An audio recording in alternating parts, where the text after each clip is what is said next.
is the largest provider of affordable group coaching workshops, and Rick works with business owners and professionals in Scranton, Mount Pocono, Stroudsburg, and Delaware Gap.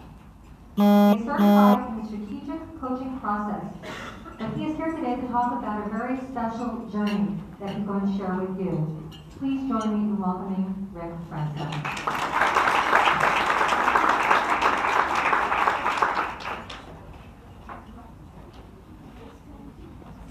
Good afternoon. Good afternoon. How did everybody enjoy their lunch? Pretty good, right? Yeah. Big hand for Pocono Manor in that great lunch. I'd like to ask you all a question, and you don't really have to answer, but you can raise your hands if you wish. And the question is this: have you ever had a situation in your life that you felt was hopeless?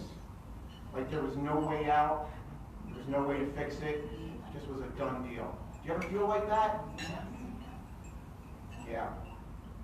So did I. I want to start off by saying that I should be dead. It's not cliche, I'm not being overly dramatic, I'm not saying it to draw your attention away from this great lunch that we had here. It's a fact. It's a sobering fact, but it's a fact all the same. I'd like to go back in time a little bit to a beautiful day in May of 2009. I was playing horseshoes that day at a barbecue, and all of a sudden I lost all strength and coordination in the right side of my body. I couldn't reach halfway to the pin. When I tried to throw straight, I was throwing to the left, and it concerned me enough for me to go see my doctor. So 2 days later, I went to see him. He sent me to a neurologist who did some physical tests and said, yeah, you have some weakness in the right side of your body. We're going to do an MRI. We'll do it in about a week. It seemed like it was anything urgent. I said, okay, that's not a problem. The next week I had my MRI. It was a Thursday. I finished up at about 9 o'clock at night. Went home, had something to eat, went to bed, got up the next morning. They had told me when I had the MRI that I'd get the results in about a week or so, but to have a nice weekend. About 10 o'clock the next morning, when I was at work, I got a phone call, and it was the neurologist. My stomach knotted up immediately. I knew it couldn't be good, so I took the call in my office, and with some, I don't know, fake cheerfulness, I said, hey doctor, what's a good word? He said, Mr. Franzo, I'm sorry to have to do this. We don't usually make this type of call, but you have an enormous brain tumor. We have a neurosurgeon from a larger hospital in Lehigh Valley here today. You have a 1 o'clock appointment, and you need to be here.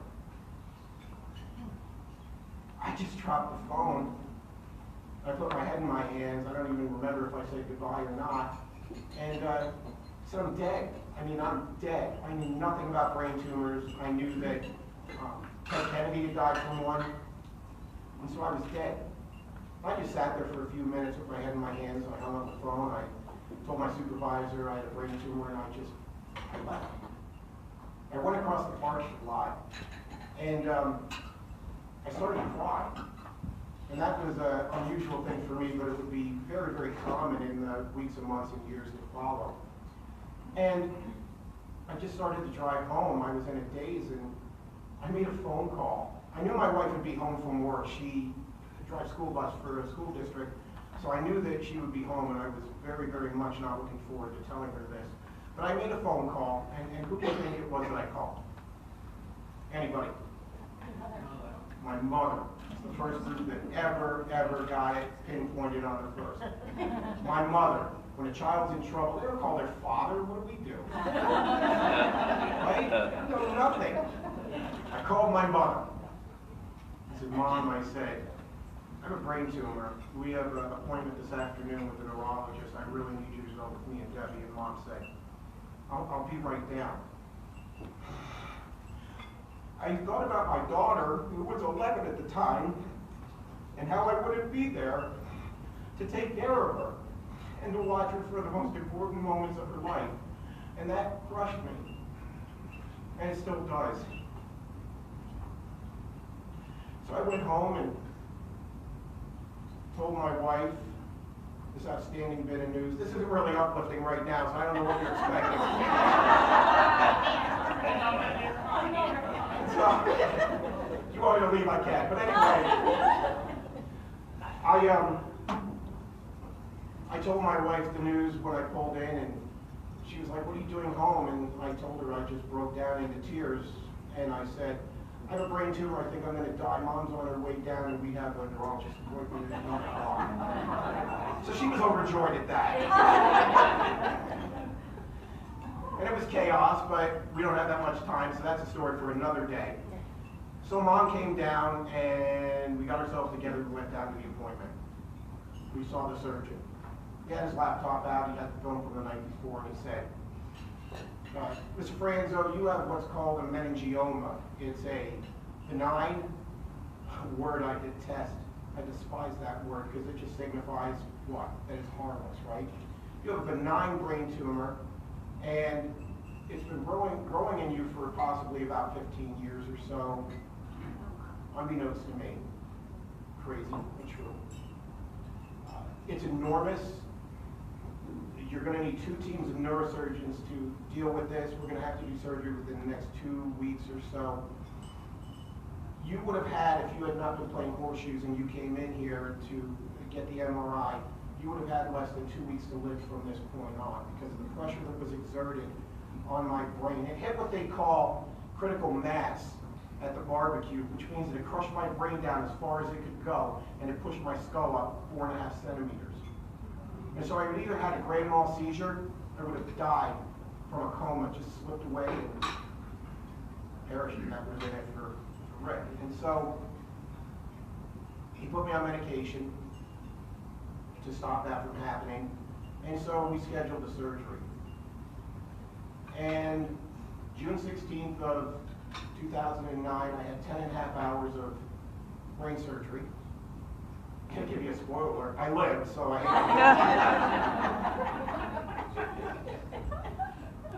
My skull was compromised. They couldn't save it, so from the circumference of about 1/3 of my skull, it's titanium plate.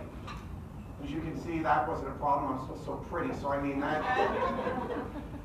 But I had collateral damage from the pressure from my tumor, and it's something that nobody really counted on. I was paralyzed from the waist down. I couldn't move. I couldn't, from the waist down, I could feel, but I couldn't move.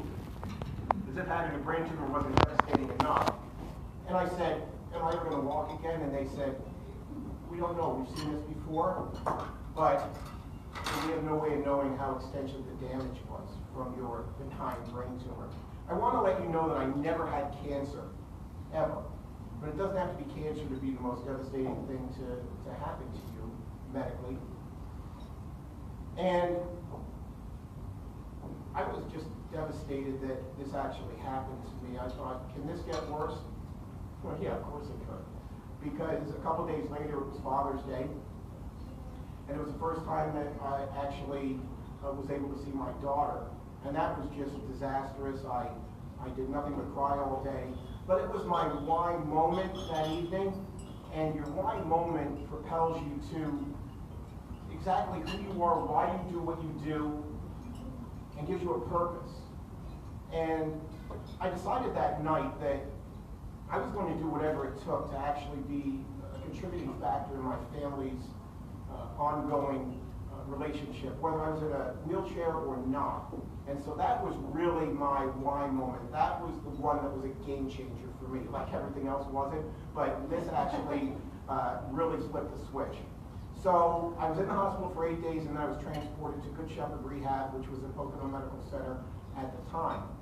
When I got there, they asked what my therapy goal was, and it was written down on the whiteboard, and I said, to walk out of here again. That was ridiculous, to walk out of there again. Nobody believed me. Nobody believed me at all. The doctors, the nurses, the therapists, my family, they were like, okay, well, that sounds good, so we'll keep it up there. The only one that believed me was me. I'm the only one. And, you know, that was really where I got a grip on my favorite 4-letter word, hope. Hope is real. It's a tangible thing that you can wrap your arms around. And so I set the goal, and I had tunnel vision, and I was really, I couldn't have done it without the support of my family, My mother and my daughter were there every day for my therapy during the day. My wife had to work, and then she came in the evening time, but she kept everything together at home. If the roles were reversed and it was me, what does that, right? You're laughing because it's true. You know. I'm just a husband. What do I know? How fast would it have gone downhill for me? Quicker than you can blink your eye. So she kept everything together. I wouldn't have been able to be where I am without the three strongest women in my life. And if you could put your hands together for my wife, Debbie, and my mom, Hildy, who are here today. And my daughter, Amanda, she's watching me live from college. She goes to Slippery Rock University, and she's a occupational recreational therapist major right now in her junior year. And that really guided her to her why she does that. It just makes sense, doesn't it? So I really got a grip on what hope was and what it meant to me. And it was the first time that I set a goal, a real goal, a written goal. And I had to do whatever it took to achieve it. And as things started to connect, thankfully, through the upper extremities down my spine to my lower extremities, in 6 weeks' time, with the professionalism of the therapist who really saved my life, and I am able to walk again. I walked out of there on my own with a walker and leg braces, but my goal was achieved that nobody else thought that I would be able to do. So that just proved that nothing is impossible. Again, I said this was a game changer for me, and it really instilled in me a sense of empathy that I didn't have. It really armored me up to actually walk that path with people that have difficult paths. And Jody and I just had this conversation earlier. No one's struggle, no one's challenges are any less important than anyone else's. Nobody's got it worse than anybody else. You may think, this poor guy, he went through this. My journey is not worse than anybody's here. If you have something that maybe you feel is hopeless or insurmountable, you may have that as your situation, but it sure as heck doesn't have you. In 2011, I was diagnosed with yet another brain tumor, residual, right? Your eyes just got wide. You're like, what? Another brain tumor. It was considered residual from the first brain tumor. And then I have MRIs that are yearly, and wouldn't you guess, last year I was diagnosed with another brain tumor. Yes, everything comes in threes. And this one was different, not cancer. This one's a real challenge. It's wrapped around my 8th cranial nerve, and it's made me 40 to 50% deaf in my right ear, and it took away a lot of the balance that I worked so damn hard to get back. So again, Good Shepherd was tasked with making the impossible possible. I did outpatient therapy for a few months this summer, and now I don't fall as much when I'm walking. So that's really, really a great thing.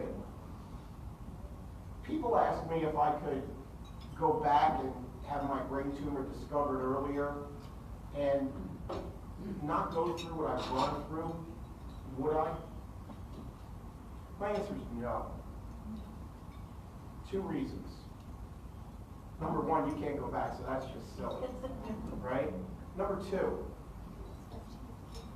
I think that the relationships that I've cultivated over the last almost 9 years with people, not only in the brain tumor community, but in general, I think if that never happened, it would have been a crime in and of itself.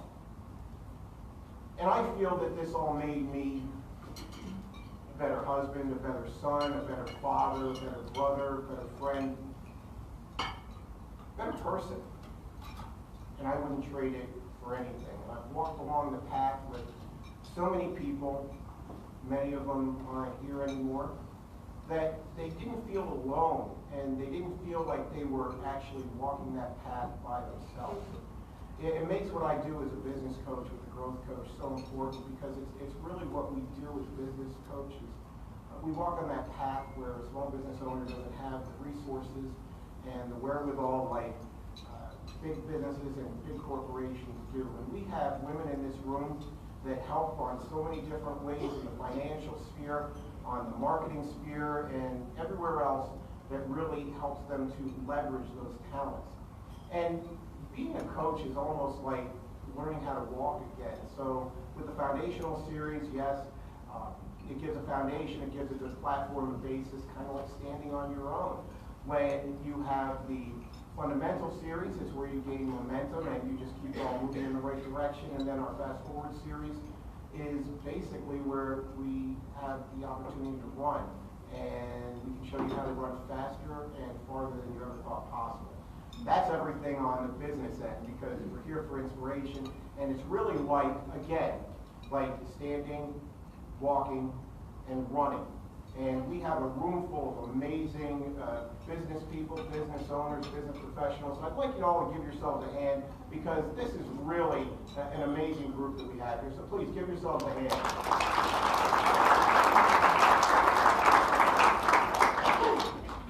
I'm going to wrap it up with this. And it sounds cliche, but you see a glass and it's half full, half empty. You're a pessimist or you're an optimist. At this point, I'm just glad that I have a class in the first place. I want you all to really think, not just in this season, but every day, because it's easy to get back into the real small things, the penny things that affect us in life, because we're human.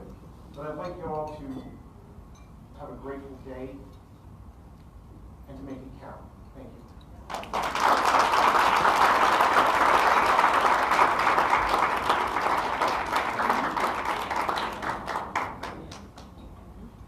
Please, another round for Rick.